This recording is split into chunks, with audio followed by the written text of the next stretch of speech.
What's going on, everybody? Super Saiyan Paul here, back at it again. First off, guys, before we start this review of episode 98 of Dragon Ball Super, I want to give a shout out to my notification squad. The first 10 people that join the stream as soon as it's launched get a shout out from me. So we have, with the first people being Unreal End Power, the Pro Ninja Gamer, Jerry Honorays, Sexy Khalifa, AJ Styles, Cam Daniels, Jay Hot, Latoya Walter, Savage Ren, the Dragon Master 89, as well as Billy Piper, Andrew Robinson, Crytek Fusion, Krish Bhakta, Rapping Monkey 23, and Drift Channel. Alright guys, thank you guys so much for being a part of the notification squad. Make sure you guys smash that like button, subscribe, and also have notifications on for future reviews and also future reference. Guys, this episode this week was rather insane. Once again, we're continuing the tournament right where we left off, and man, oh man, was it something to watch. Really entertaining. But let's get this out of the way right away. Goku starts getting attacked by 3 of the wolves. It was Basil, Lavender, and the other one, the yellow, red, and blue one. And basically, they were trying to attack him the entire time. Goku's not using Super Saiyan or Super Saiyan Blue. That happens very late into the episode, but he's trying to conserve his energy as much as possible, so he's still in base form. However, they're attacking him with all these different attacks. They use a triangle prison attack, and it's like Goku made himself the main focus of this battle. Basically, you know how LeVar Ball is with basketball, always mouthing off and stuff like that, and having himself become the main target? Well, Goku basically did that with this tournament. Everyone wants to get him out of the way. Even Champa said in this episode that, hey, Goku's the ace of this team. If you get rid of Goku, Universe 7's dead in the water. So, of course, they basically put an entire universe on Goku. For the most part, they put the main fighters on Goku, and then more started to jump in later, which resulted in something amazing happening in this episode of the second part of this tournament. Basically, Vegeta actually jumped in and tag teamed with Goku. It was like one of the most ultimate tag team fights I've ever seen from the two, and it had a really good finale to it, but I'm not going to get into that right yet. They basically took on Universe 9 on their own. There were a couple of other characters. Frieza took care of one. I think Android 18 took care of the bunny. But Frieza, he had some fun in this episode. There was a gargoyle that was part of Universe 9, and he was off on his own. Frieza blasted this gargoyle's wing and basically tortured and scared the shit out of him to the point where this guy ringed himself off of the map. And the funny part about this is that the guy jumped off while everybody else is in the fight. Now, Goku's being attacked over there. He managed to put himself into a barrier, right? And when he put himself into this barrier, of course, we have to have this white aura that looks really cool and stuff like that in the show of Dragon Ball. What's Dragon Ball without the auras? He didn't have any super transformations, anything new, but he did use this white aura to stop the poison from affecting him from one of the foxes, or the wolves. And it was really cool to see that.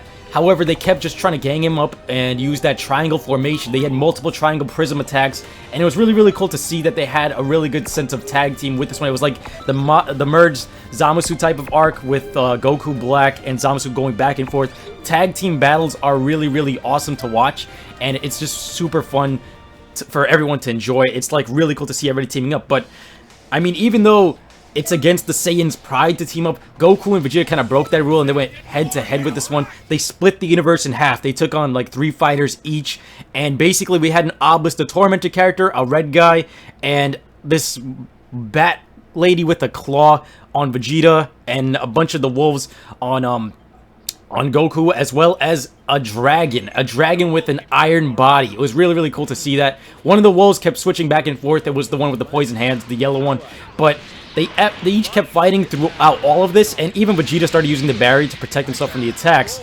However, there was one moment where when they split up and it was a 3v3 versus each of them, like it was Goku versus 3 and then Vegeta versus 3. Hey, yo, thank you, Mr. Charges, for the donation. Yo, thank you so much. When it was 3 versus 3, there was a moment where Goku and Vegeta were just still in base form and they were still trying to fight back. However, the bat lady with the claw actually ended up slicing the yellow wolf. I forgot what his name was, but he's the yellow one. And the minute that happened, Goku and Vegeta sprung into action. Vegeta just went straight out for the ring out. They both went Super Saiyan and started ringing people out left and right. Goku wasn't able to penetrate the dragon's body because he has an iron body in his base form, but as soon as their guard was down, when they saw that this chick actually slashed her own teammate, Goku and Vegeta, in that split second, made the decision to just jump in there and start ringing people out left and right. So Universe 9 lost a ton of fighters, and it really went down to the wire here, because even though it looked like things were looking kind of grim, even though it's just there to hype it up, it's not really anything we didn't know was going to happen. Super Saiyan God, Super Saiyan, or Super Saiyan Blue was more than enough for this universe alone, and Goku and Vegeta were holding it back to the very end. It was really, really cool to watch all these fun fighting scenes and stuff like that, and the tension in the sidelines and stuff like that was really cool. But with that being said, Champa was rooting for the enemy team, and Beerus was getting pissed off at him as usual. Really, really funny stuff. However, after all that was said and done, they started bringing everybody out down to the last 3 Foxes. They had one final attack, and that's when Goku and Vegeta both went Super Saiyan Blue and did a final Kamehameha to eliminate the entirety of Universe 9. Yes, only the second match in, and we've eliminated one entire universe. Now, in the first episode of the series, basically, as soon as the match started, that entire episode was 1 minute. We weren't sure how long this one was, but if this was, give or take, just as long as that, or even longer, probably longer, they destroyed an entire universe, and Xeno wasn't playing. After he marked down every fighter getting ringed out on his little iPad, he actually raised his fist in the same way he did against Merge Zamasu's attack, the Zero Mortal plan. When he raised his fist to destroy that universe, he did the exact same thing here. Now, after he kind of wiped them all out, it looked like he transported them somewhere. It didn't look like he actually killed them or they Hakkai'd the same way Beerus did with Zamasu and originally. Like, they didn't pixelate or anything. It looked like it was a teleportation, but I'll get into that in another episode when I do my breakdown of this episode and a preview of the next one.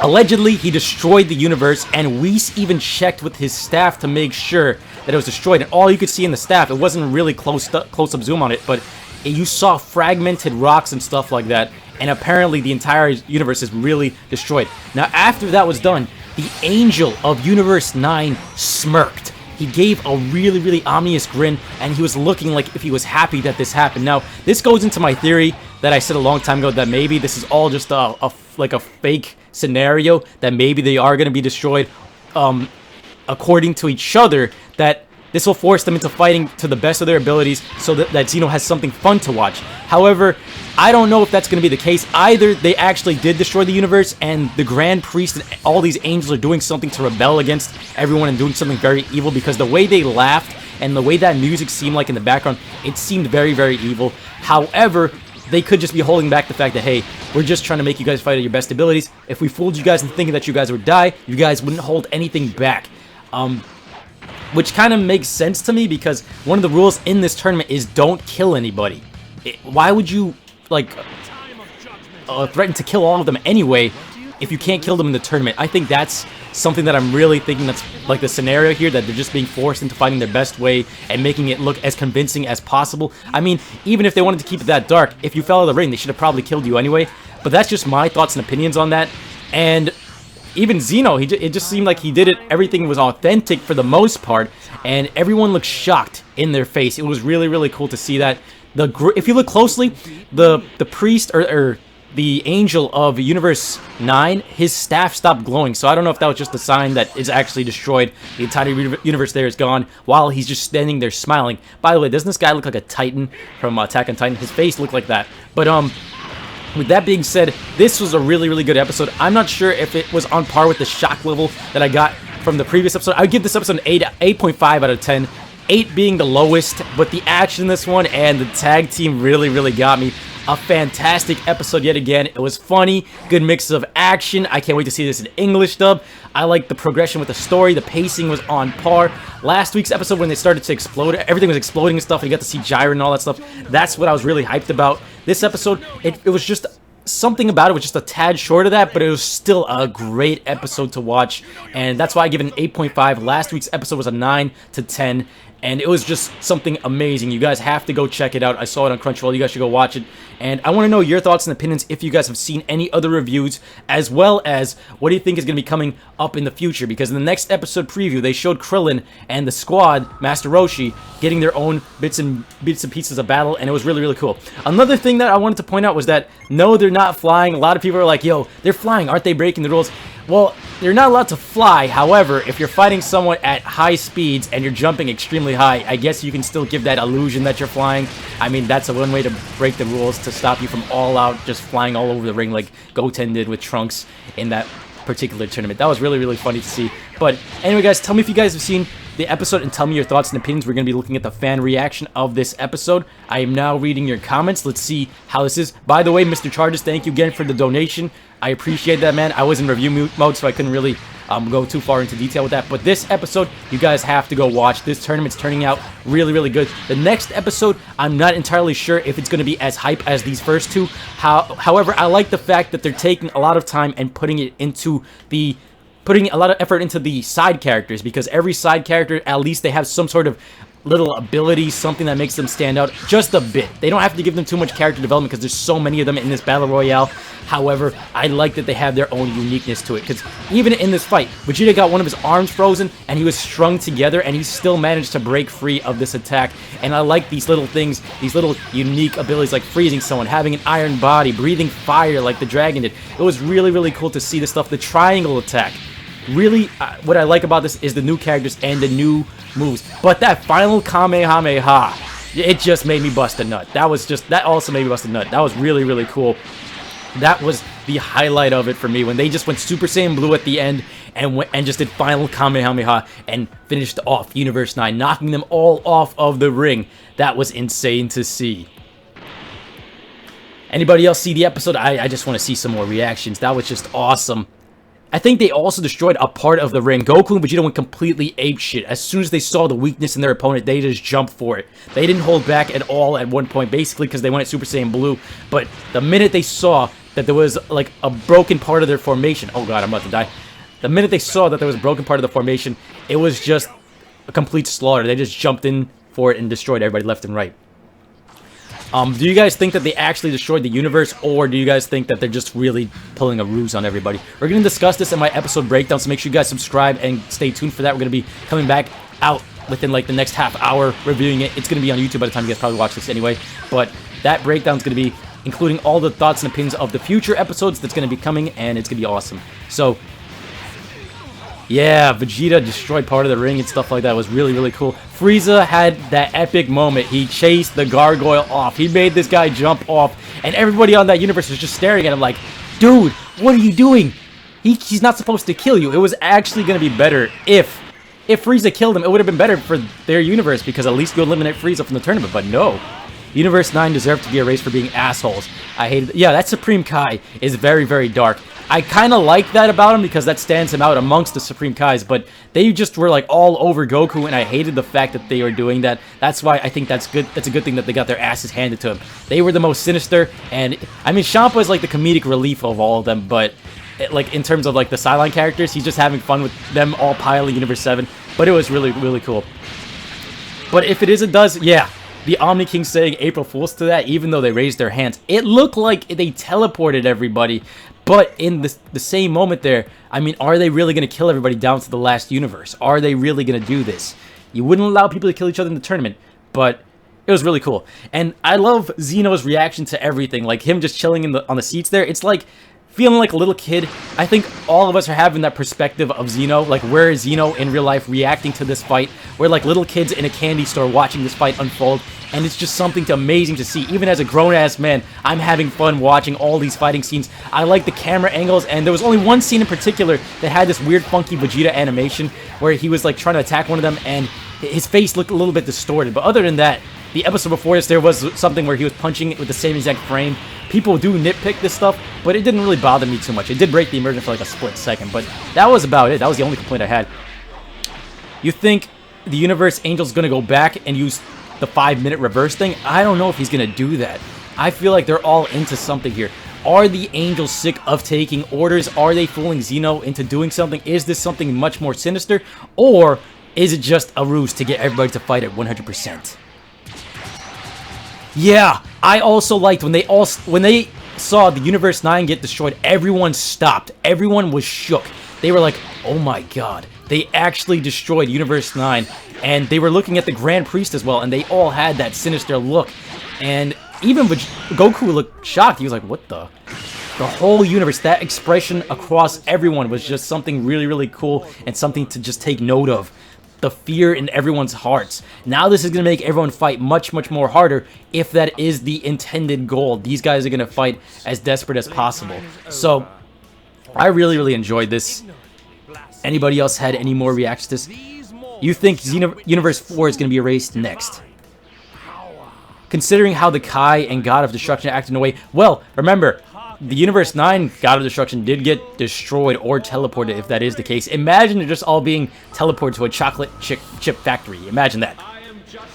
This is the moment where Goku knew shit got real. Unless Goku's also playing the part. Maybe that's exactly what Goku asked for. He was like, yo, can you just fake this for me? Can we get this fight going? This is going to be very entertaining for you, Xeno. And hopefully we get something that everyone will be able to remember for the rest of their lives and do this again. Because if you destroy all these universes, you can't do this again. Really good episode, guys. 8.5 out of 10. That's my final verdict for it. I want to see some more tag team battles. The next one's going to focus on the side characters even more. I like the fact that we got moments out of every Universe 9 character before they died. However, yeah, we didn't get to see a lot of attacks, but some new ones like freezing the arm and the fire attack and the triangle attack and the slashes. These are really cool things. And even when they didn't use attacks like the gargoyle, it's still memorable because this guy jumped off the field because of the fear from Frieza. Another thing about Frieza, he's still the loose cannon on the field, and he's not even gold form yet. Nobody's all maxed out, so that's really cool to see. And we didn't get to see any of Gohan or the other guys, so this would be really cool to wait for.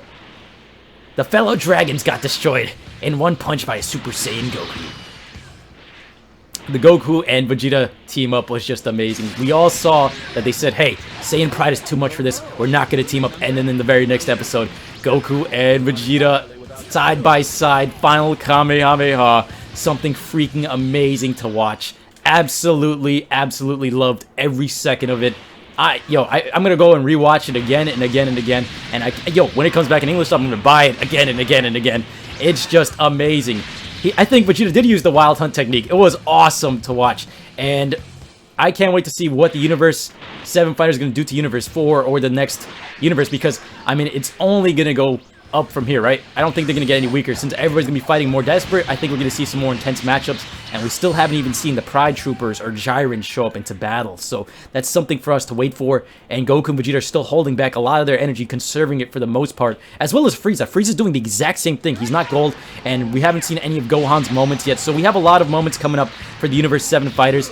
I think everyone's going to get a really cool moment. I think Android 18 was kind of robbed of a moment, because if she did ring out that bunny character, all we saw was her punching and it looked like she was flying in the last episode. That's what everybody's pointing out.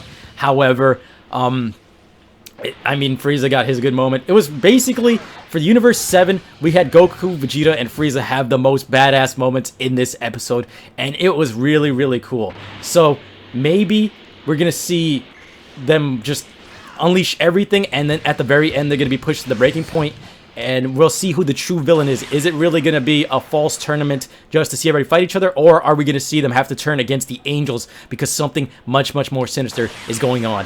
Whis looked convinced that the universe was destroyed too, so I mean, even though he's not fearing for his life, Beerus is still scared, so it's something that the God of Destruction is not in.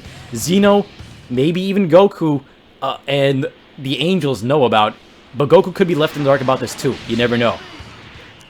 Anyway, thank you guys so much for watching. Smash that like button if you guys enjoyed this episode. Make sure you guys comment below with your thoughts and opinions about this episode, and leave a rating out of 10. What would you guys give it? What did you like about the episode, and what do you guys want to see up and coming? Make sure you guys stay tuned for my follow-up video where I discuss the breakdown and future events of the episodes coming. So, see you guys next time. Take care. Peace. Young Moolah, baby.